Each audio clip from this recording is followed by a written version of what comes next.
बहुत लोग कहते हैं भैया ये मोबाइल मोबाइल गंदी चीज है। हम कहते हैं ये गंदी भी है, ये बुरी भी है। दोनों चीज अच्छी भी है और बुरी भी है। अच्छे लोगों के लिए ये अच्छी है और बुरे लोगों के लिए बुरी है। मतलब ये लोग अपने हिसाब से मोबाइल चलाएंगे। आजकल के लोगों में बस यही तो चीज है।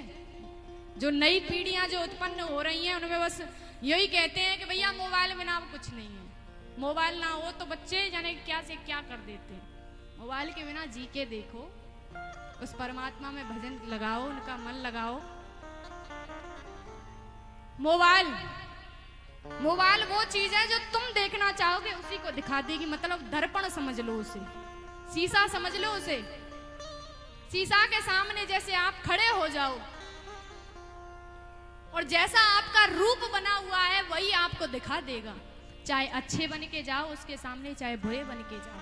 ऐसे ही भैया ये मोबाइल है, तुम्हारे पास मोबाइल है, कोई गलत बात नहीं, लेकिन मोबाइल भी अच्छी चीजों के लिए उपयोग होता है।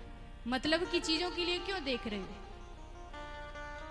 मोबाइल में गंदी चीजें भी आती हैं, अच्छी चीजें भी आती हैं। वो डिपेंड आपके ऊपर करता है कि मोबाइल में आप देखना क्या चाहोगे। गंदे लोग गंदी चीज देखेंगे, अच्छे लोग अच्छी चीज देखेंगे। तो हम तो यही कहते हैं, कथा यहाँ पर हो रही है तो सबको लाओ सुनो, और नहीं हो रही तो घर पे बैठ के मोबाइल में कथा सुनो। वो शॉर्ट्स देखने से क्या हो जाएगा? कथा सुनने से ज्ञान तो बढ़ेगा, उस परमात्मा की भक्ति में कुछ हमारा रस बढ़ेगा। लेकिन नई पीढ़ियां क्या कर रही हैं? उन्हें बस मोबाइल देखना है, मोबाइल में अपनी चीजें देखते हैं। भैया उस मोबाइल में भागवत भी चलती है, भजन सत्संग भी चलता है।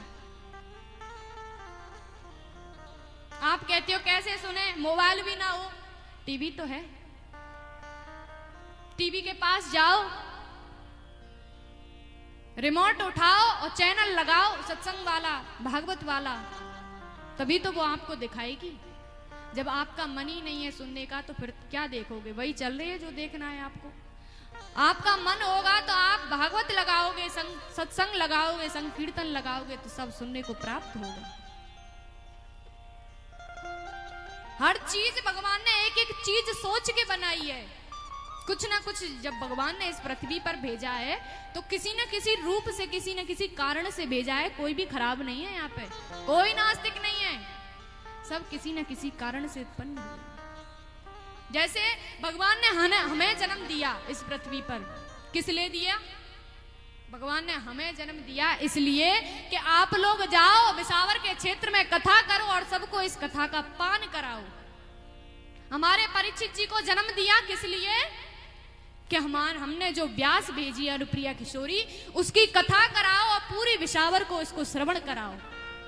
आप लोगों को जन्म किस लिए दिया है? कि हमारे परीक्षित जी कथा करवा रहे हैं, हम कथा कर रहे हैं, आप लोग उसे श्रवण करो। तो सभी लोग किसी न किसी कारण से आए हैं। कोई खराब थोड़ी है, कोई नास्तिक नहीं है, सब किसी न किसी कारण से आए। हम कथा कहने के लिए आए, ये लोग बजाने के लिए आए, तुम सब लोग सुनने के लिए आए। हमारे परीक्षित जी ने कथा करवाई तो सब किसी न किसी कारण से आए हैं, कोई भी खराब नहीं है। उस परमात्मा ने जन्म दिया है तो किसी न किसी कारण से दिया होगा भैया। फालतू में थोड़ी भेज दिया कि जाओ ऐश मौज करो। उनका भी बल लगता है, उनकी भी शक्ति लगती है ये सब करने में।